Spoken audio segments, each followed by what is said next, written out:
जय जोहार, नमस्कार संगवारी हो। स्वागत है आप सभी का दैनिक छत्तीसगढ़ चैनल पर। दोस्तों, छत्तीसगढ़ प्रदेश की आज की जो भी महत्वपूर्ण खबरें सामने आ रही है, जो आपको जानना बेहद जरूरी होता है, इन्हीं सभी बड़ी खबरों के बारे में हम आपको विस्तार से बताने वाले हैं। तो चलिए सबसे पहले बड़ी खबर से शुरुआत करें, जहां पर छत्तीसगढ़ के किसानों को 21 मई को किसान न्याय योजना की जो है किस्त मिलने वाली है। 4 किस्तों में इस बार 5,700 करोड़ रुपए का भुगतान छत्तीसगढ़ सरकार छत्तीसगढ़ के किसानों को करने जा रही है। किसान न्याय योजना में कुछ और फसलों को भी जोड़ने का प्रस्ताव इस बार रखा गया है। बता दें कि छत्तीसगढ़ के किसानों को राजीव गांधी किसान न्याय योजना का 5,700 करोड़ रुपए पिछले वर्ष की तरह 4 ही किस्तों में मिलने वाला है।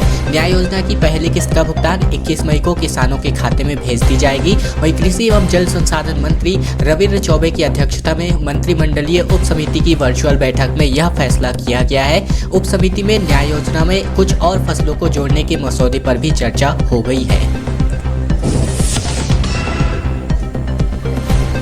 रायपुर से गुजरने वाली 6 ट्रेनों को रद्द किया जा चुका है। रेलवे का दावा है कि यात्री नहीं मिल रहे हैं और महामारी का खतरा बढ़ता जा रहा है, इसलिए यह फैसला लिया गया है। इसके अलावा बंगाल की ओर जाने वालों को यहां पर नेगेटिव रिपोर्ट दिखानी अनिवार्य कर दी गई है।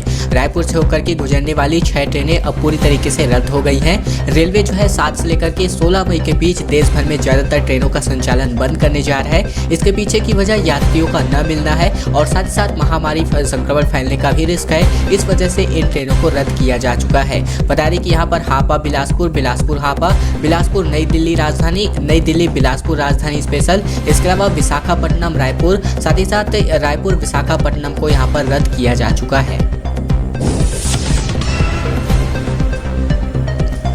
बीजेपी के सांसदों और विधायकों के आवास का घेराव यहां पर बीते दिन एनएसयूआई के कार्यकर्ताओं ने किया है। नेताओं के घर के बाहर यहां पर धरने पर एनएसयूआई के कार्यकर्ता बैठे हुए थे। राज्य को केंद्र की दर पर वैक्सीन उपलब्ध कराने की मांग ये जो है करते हुए पिछले दिन दिखाई है। बता दें कि कांग्रेस के विद्यार्थी संगठन जिसका नाम एनएसयूआई है, तो इन्होंने लॉकडाउन के बावजूद भाजपा सांसदों और विधायकों के घर का घेराव किया। यह पिछले 2 दिनों से चला आ रहा है और यहाँ पर मोदी टीका दो अभियान का हिस्सा जो है ये बताया जा रहा है। रायपुर के एनएसयूआई पदाधिकारियों और कार्यकर्ताओं ने भाजपा सांसद सुनील सोनी और विधायक बृजमोहन अग्रवाल के घर के बाहर 3-3 की संख्या में धरना दिया। इसके अलावा पूरे जो भी भाजपा नेता के घर है, अलग अलग स्तर पर अलग अलग जो एनएसयूआई के कार्यकर्ता हैं, इन्होंने इनके घर का घेराव किया है। वैक्सीनेशन पर रोक लगा दी गया था छत्तीसगढ़ सरकार की ओर से, लेकिन इसको हाई कोर्ट के द्वारा हटा दिया गया है। बता दें कि वैक्सीनेशन पर रोक जो है छत्तीसगढ़ सरकार नहीं लगा सकती है। छत्तीसगढ़ हाई कोर्ट ने कहा है कि 33% के हिसाब से सभी वर्गों को जो है टीका लगाया जाए। अब कोई भी बहानेबाजी यहाँ पर नहीं चलेगी। बता दें कि छत्तीसगढ़ में 18+ के वैक्सीनेशन को लेकर के राज्य सरकार को फिर से एक बार से हाई कोर्ट से झटका लग गया है।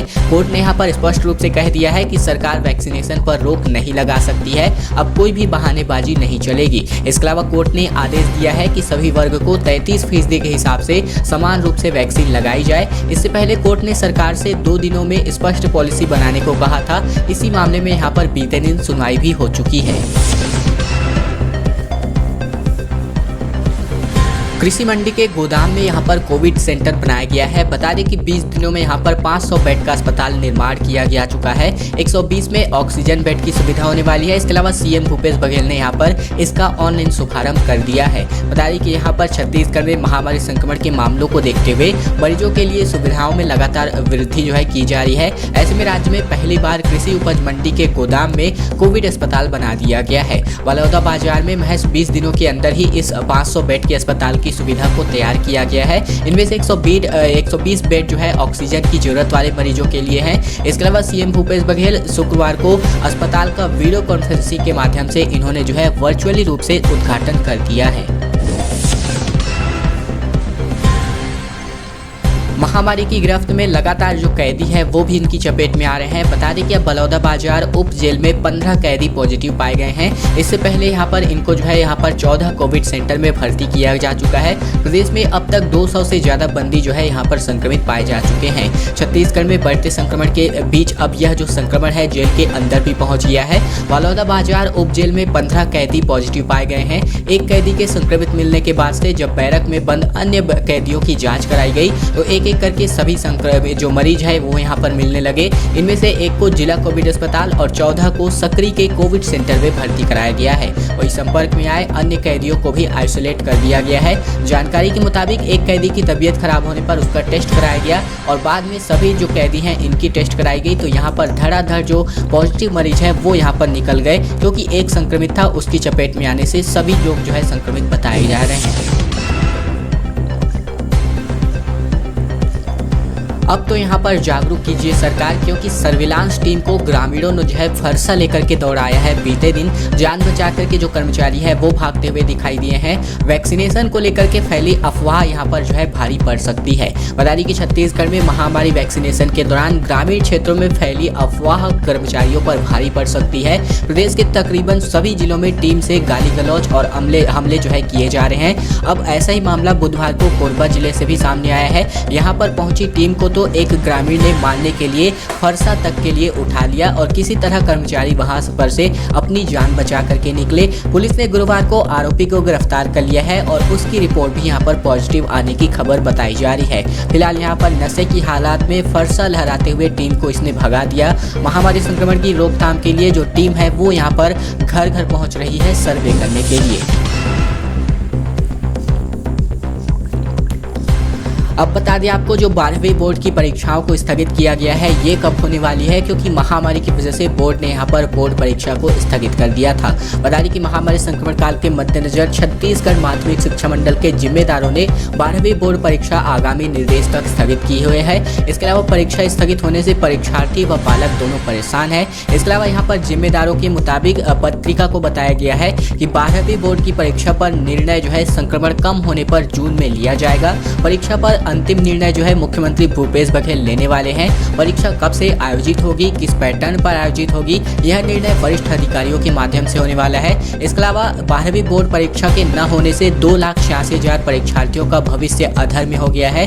बता दें कि प्रदेश के 2,86,000 परीक्षार्थियों का भविष्य जो है इस बोर्ड परीक्षा के कारण लटक गया है। वही रद्द होने पर हर पालकों ने 12वीं की बोर्ड परीक्षा रद्द करने की मांग की थी 10वीं बोर्ड की परीक्षा रद्द होने पर।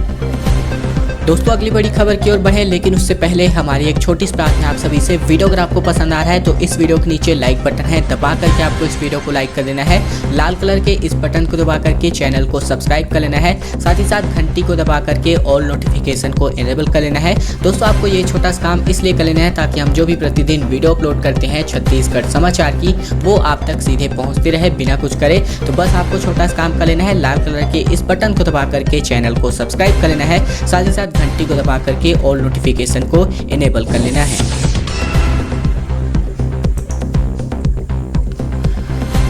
इंसानों के बाद अब वन्य जीवों में भी महामारी का खतरा लगातार बढ़ता जा रहा है। बिलासपुर के कानन पेंडारी में पीपीई किट पहन करके कर्मचारी जो है इन जानवरों को भोजन दे रहे हैं। हैदराबाद में 8 शहरों में जो है महामारी के लक्षण, कोविड के लक्षण पाए गए हैं। इस वजह से यहाँ पर सतर्कता बढ़ा दी गई है। बता दें कि छत्तीसगढ़ के बिलासपुर, साथ ही साथ जो बिलासपुर में कानन पेंडारी स्थित जूलॉजिकल पार्क है, इनमें कर्मचारी पीपीई किट पहन करके जो है वन्य जीवों को भोजन दे रहे हैं। खास करके यह सावधानी मांसाहारी वन्य जीवों को लेकर के ज्यादा बढ़ती जा रही है। हैदराबाद स्थित जूलॉजिकल पार्क में 8 शहरों में कोविड के लक्षण मिलने के बाद से यह कदम उठाया गया है।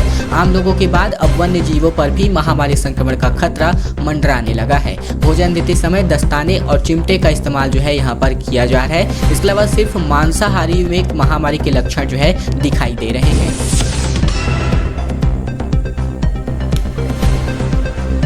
रविशंकर विश्वविद्यालय से खबर आ रही है, जहां पर ऑनलाइन परीक्षा मई के आखिरी हफ्ते में होने वाली है। उत्तर लिखने के लिए यहां पर 15 दिनों का वक्त जो है परीक्षार्थियों को मिलने वाला है। उच्च शिक्षा विभाग के निर्देश के बाद पंडित रविशंकर शुक्ल विश्वविद्यालय ने यहां पर प्रबंधन ने इनके जो वार्षिक परीक्षा व सेमेस्टर परीक्षा के आयोजन की तैयारियां हैं वो शुरू कर दी है, क्योंकि विश्वविद्यालय प्रबंधन के अनुसार परीक्षा जो है ऑनलाइन माध्यम से होने वाली है। छात्रों को प्रश्न पत्र विश्वविद्यालय प्रबंधन सोशल मीडिया के माध्यम से भेजने वाला है। छात्रों के पास जो प्रश्नों के उत्तर हैं इनको लिखने के लिए लगभग 15 दिनों का वक्त होने वाला है। साथ ही साथ छात्रों को उत्तर पुस्तिका पोस्ट ऑफिस, मेल या फिर परिजनों के माध्यम से परीक्षा केंद्रों में जमा करानी होगी। सभी छात्रों की उत्तर पुस्तिका परीक्षा केंद्रों में जमा हो जाए, इसकी जिम्मेदारी विभागाध्यक्ष व शिक्षकों की होने वाली है। संक्रमण काल में यहाँ पर जो शहनाई है वो नहीं बजने वाली है, यानी कि जो शादियाँ हैं इन पर रोक लगा दी गई है। बिलासपुर और सूरजपुर में जो कलेक्टर हैं इन्होंने शादियों पर आगामी आदेश तक पूर्णतः रोक लगा दी गई है। जिनको अनुमति मिल चुकी है वे भी यहाँ पर निरस्त करने वाले हैं और सामान बेच रही दुकानों को सील कर दिया गया है। छत्तीसगढ़ के बिलासपुर और सूरजपुर में बढ़ते महामारी संक्रमण के कारण शादियों पर रोक लगा दी गई है। शनिवार से जो भी शादियाँ होनी थी उनको जो अनुमति है वो मिल चुकी थी, अब इनको भी निरस्त किया जा चुका है। इनको लेकर के दोनों जिलों के कलेक्टर ने यहाँ पर शुक्रवार को एक आदेश जारी कर दिया है। इनमें स्पष्ट रूप से कहा गया है कि यहाँ पर आज से शादियों पर रोक लगाई जा रही है। हालांकि आज होने वाली शादियों को छूट दी गई है। वहीं सूरजपुर में लॉकडाउन के दौरान चोरी के सामान बेच रही 2 दुकानों को भी सील किया जा चुका है। दोस्तों बता दें कि दोनों जिलों के कलेक्टर ने जिलों में शनिवार से आयोजित होने वाली शादियों को आगामी आदेश तक निरस्त करने के निर्देश जारी किए हैं। महासमुंद का जेल जो है ब्रेक कर दिया है। कैदियों ने 5 फरार कैदियों में से जिन 4 को जो है पुलिस ने पकड़ लिया है। लापरवाही करने पर 4 अफसरों को निलंबित किया जा चुका है। इसके अलावा एएसपी का कहना है कि गार्ड के न होने से मौके का फायदा इन बंदियों ने उठा दिया है। बता दें कि छत्तीसगढ़ के महासमुंद जिले की जेल से भागने वाले 5 कैदियों में से 4 को जो है पकड़ लिया गया है। इनसे पुलिस अब पूरे कांड के बारे में पूछताछ कर रही है। इनके नाम का खुलासा भी जल्द किया जाएगा। इनमें से एक बदमाश को तुमगांव और 2 को जो है कोमखान के पास से बरामद किया गया है, पकड़ा गया है। ये जेल से भागकर के तकरीबन 10 किलोमीटर के इलाके में छिपते फिर रहे थे। पुलिस की अलग अलग टीमें इन्हें तलाश कर रही थी। एक फरार कैदी के बारे में पूछताछ की जा रही है और गुरुवार की दोपहर ये बेमचा इलाके में बनी जिला जेल की दीवार से फांद करके फरार हो गए थे। इस मामले में जेल के एक मुख्य प्रहरी और 3 अन्य प्रहरियों को निलंबित कर दिया गया था। दोस्तों आज की खबरों का सिलसिला ही तक का था। वीडियो अगर आपको पसंद आया तो वीडियो को लाइक कर देना है। लाल कलर के इस बटन को दबा करके चैनल को सब्सक्राइब कर लेना है। साथ ही साथ घंटी को दबा करके और नोटिफिकेशन को इनेबल कर लेना है। इसके अलावा आप हमारे नए चैनल दैनिक भारतवर्ष के बारे में जानते होंगे, जहां पर हम आपके लिए राष्ट्रीय स्तर से यानी कि देश भर से जो भी महत्वपूर्ण खबरें होती हैं फटाफट अंदाज में लेकर के आते हैं। तो वो चैनल यानी कि दैनिक भारतवर्ष को भी आप जरूर से सब्सक्राइब कर दीजिएगा, ताकि वहां पर भी आपको प्रतिदिन इसी प्रकार की जो देश स्तर की, राष्ट्रीय स्तर की जो भी महत्वपूर्ण खबरें हैं वो